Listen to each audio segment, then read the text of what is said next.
Hey, what's up, Coach? Welcome back to the podcast. Today is episode 155.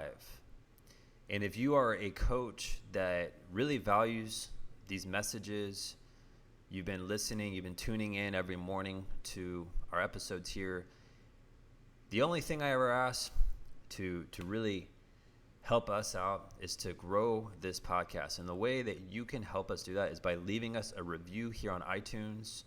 Tell me what you think of the podcast there. Share this podcast episode on any social media. Tell other coaches that are either wanting to start their own business or people that need help with their business about our podcast. That's my whole mission here. And especially this episode. Today's episode is really, really important.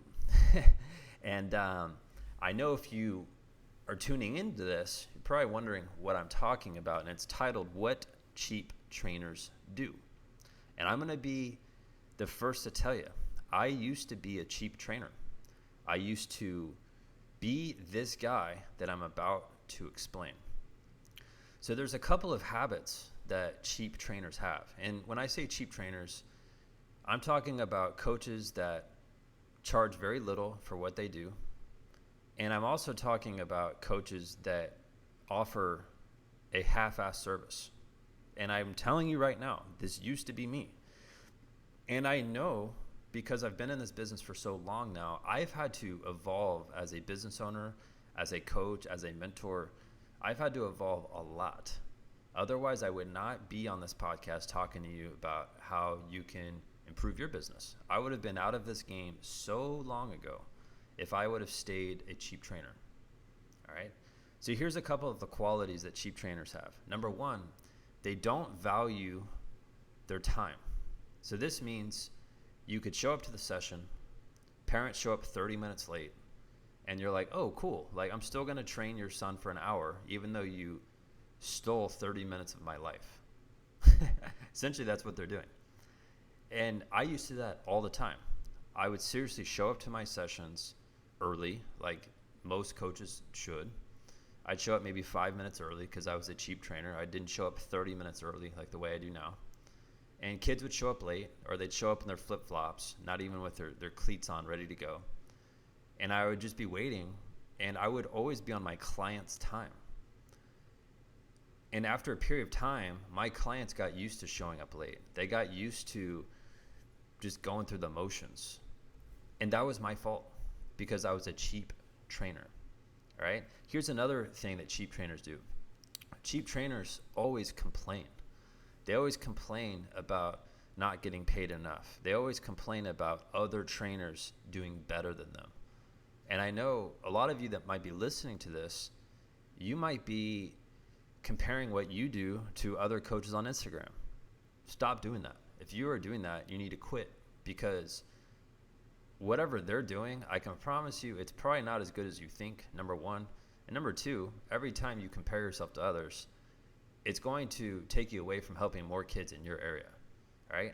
And don't be a cheap trainer. Cheap trainers are always going to look and see what other people are doing and feel bad about themselves. Coaches who are elite, they don't look at what anyone else is doing. They don't care about anything else other than helping kids within their own program, all right? Here's another thing that cheap trainers do. Cheap trainers are never going to market themselves. They're going to just think that their website or their social media or word of mouth is going to be good enough for them to succeed. And then what they end up doing is they make excuses and say, well, no one's interested in my program. And I hate that excuse. And to give you proof, go listen to the student interview I did with Jose Gamarra. If you go find that on our podcast, I think it's in the somewhere around episode 130 to 140. Go find that. Go listen to what he has to say. He lives in a town of like less than 20,000 people. And I know 100%, there's a lot of coaches that listen to this. Most coaches that listen to this podcast live in cities that are way larger than that. Way larger than that. And so it doesn't matter, the size of your city. Cheap trainers, remember, cheap trainers make excuses. Coaches that are elite, they never make excuses. They know it's their responsibility to succeed. So you got to ask yourself, are you fitting in this in this category of being a cheap trainer or not? So I'm going to leave you with that today. Don't be a cheap trainer. You need to be the guy or the girl in your city that is elite. You're not thinking about what other coaches are doing. You're not blaming anyone else because you're not successful. And if you really want to take your business to the next level, I'm here to mentor you, right? I don't work with cheap trainers. I have an application process where I make sure I'm not working with cheap trainers that are not going to be committed, all right? So if you want to be committed, you want to take your business to that next level, simply reach out to me. All you have to do is go to my website, go to buildmysportsbiz.com and click on the mastermind button. I have a letter that I wrote to you. It's on there. It's on that page. And I also have a video that explains a little sneak peek of what the program is and how I can help, and see if you're the right fit. And from there, we'll have a phone call. It's a 20-minute call where I can ask you some questions. I can see where your business is at, where you want to go with your business. And from there, we'll see if you're the right fit. And that's it. Remember, don't be a cheap trainer. Be the trainer who is elite. Take responsibility. And that's all I got to say. I'll see you tomorrow morning.